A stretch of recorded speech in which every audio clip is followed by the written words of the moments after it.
வணக்கம். அன்பார்ந்த சுபிக்ஷா டிவி நேயர்களுக்கு உங்கள் ஜோதிடர் ஜெயமஸ் சந்திரமௌலியின் ஜோதிட பதிவு.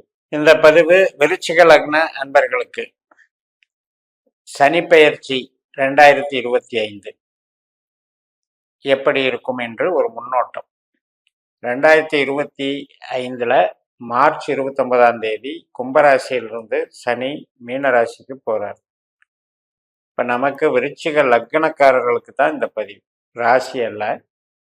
இப்ப ராசியை வைத்து பெயர்ச்சிகளை பார்க்கறது, அஷ்டமச்சனி, அர்த்தாஷ்டமச்சனி, ஏழரை சனி, இப்படி எடுக்கிற மெத்தட்ல இருந்து மாறுபட்டு லக்ன ரீதியாக நீங்க கோச்சாரத்தை பாருங்கன்னு சொல்றதுதான். எந்த ஒரு கிரகமும் பெயர்ச்சி ஆனாலும் தான் செல்லக்கூடிய நட்சத்திரம் வழியே தான் பலன் தருகிறது அப்படின்ற கான்செப்ட். அதே போல பாவங்களை கரெக்டாக கண்டுபிடித்து நாம பலன் எடுக்கணும். உண்மையிலேயே பாவ ரீதியாக எல்லைகளை வகுத்து கொண்டு எந்த பாவத்துல எந்த கிரகம் எப்ப நுழைஞ்சு என்ன பண்ணுதுங்கிறத பார்க்கணும்.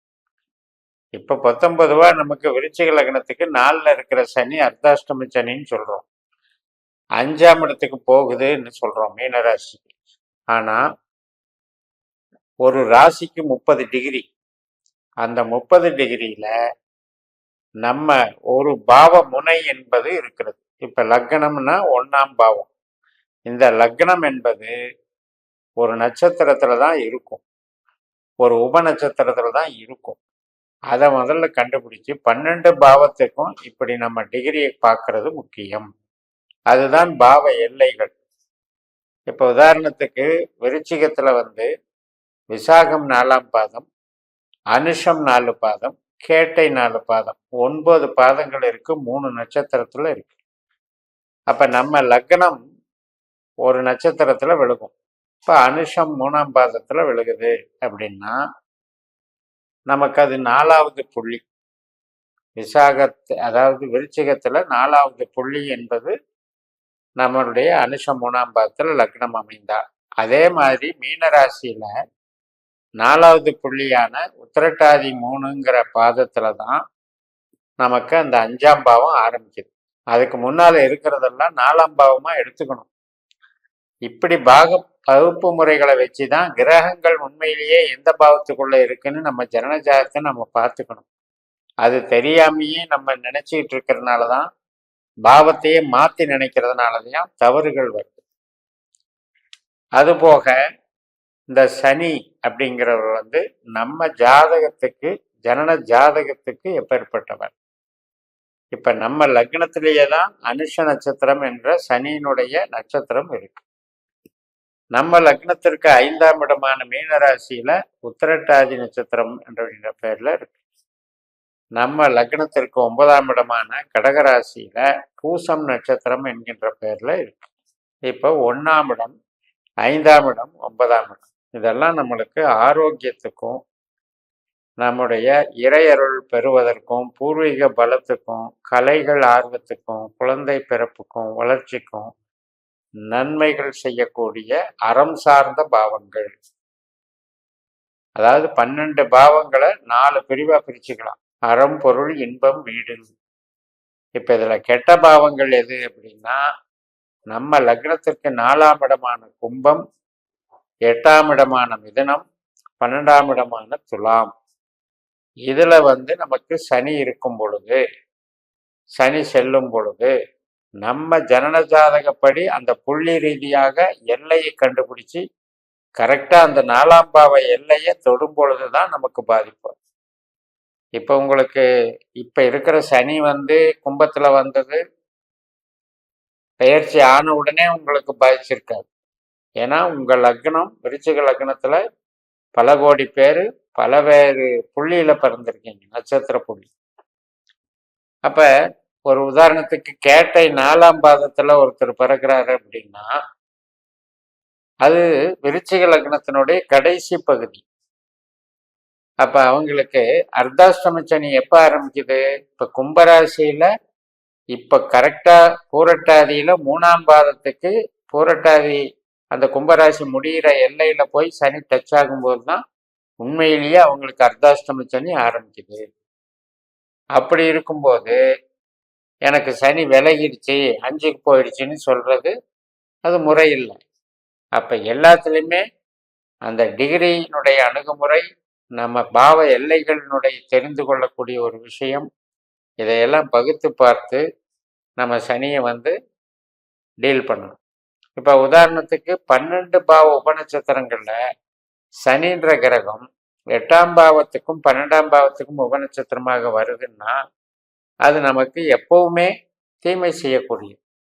ஆனால் எப்பவுமே தீமை செய்யக்கூடியதுன்னா எப்போ செய்யும்னா தன்னுடைய திசாபுத்தி அந்தர சூட்சுமங்கள்ல செய்யும், அல்லது இந்த சனியினுடைய நட்சத்திரத்துல எந்த கிரகம் போகுதோ அந்த அந்த அதிபதியினுடைய திசாபுத்தியில செய்யும். அப்ப சனி திசாபுத்தி அந்தரம் நடக்காம ஒரு பாவத்துல மாறின உடனே எல்லாருக்குமே பொதுவா கெட்டது செய்யாது. அதனால ஒரு நல்ல கிரகம் நமக்கு 8, 12 பாவ அதிகாரியாக வந்தாலும் அந்த கிரகம் நமக்கு தீமையைத்தான் செய்யும். அதனால இதுல கிரகங்களுடைய தன்மைகள்ல குணாதிசயங்கள்ல வேறுபாடுகளை வைத்து நாம ரொம்ப பாவ கணக்கை மிஸ் பண்ணோம் அப்படின்னா பலன் எடுக்க முடியாது. இப்போ அர்த்தாஷ்டம சனி விலகுது அப்படின்னா யாருக்கு விலகும்? யாரு விசாக 4ஆம் பாவத்துல லக்னம் அமைஞ்சிருக்காரோ அவங்களுக்கு தான் கரெக்டா அது 5ஆம் பாவத்துக்கு மாறுதுன்னு அர்த்தம். மற்றவர்களுக்கெல்லாம் தள்ளி தள்ளி தான் போகும். அப்ப நம்ம ஜனன ஜாதகத்தின்படி புள்ளியை கண்டுபிடிச்சு ஃபாலோ பண்ணுங்க. இது போக நமக்கு சனியினுடைய தீமைகள் என்ன அப்படின்னு எடுத்துட்டீங்கன்னா, இப்ப நமக்கு அவனுடைய பொட்டன்ஷியல் 1ஆம் இடத்துலயும் 5ஆம் இடத்துலயும் 9ஆம் இடத்துலயும் இருக்கு. அதனால இது இயற்கையான ஆயுளையும் இயற்கையான ஆரோக்கியத்தையும் உறவுகளையும் கொடுக்கக்கூடிய ஒரு பாவம்.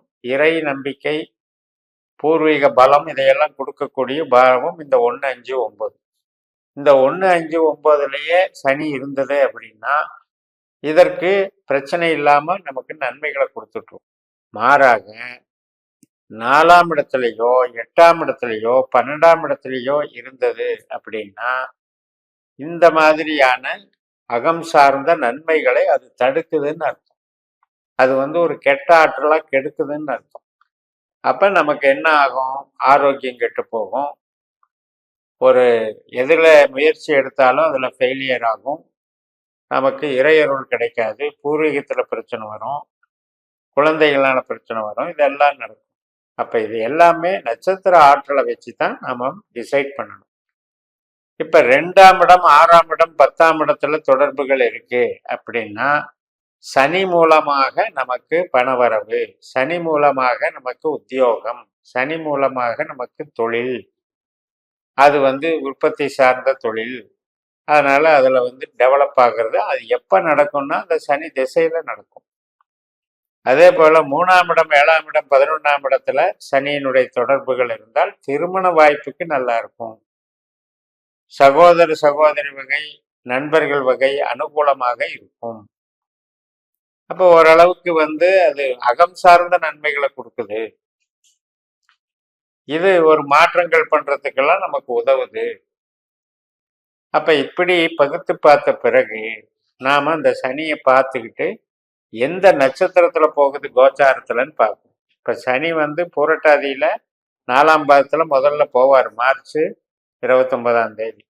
அதுக்கப்புறம் உத்திரட்டாதி 4 பாதத்துல கடந்து போவார். சொந்த நட்சத்திரம் உத்திரட்டாதி, சனியினுடைய நட்சத்திரம். அப்ப கும்பராசியினுடைய பலனை தருவாரு.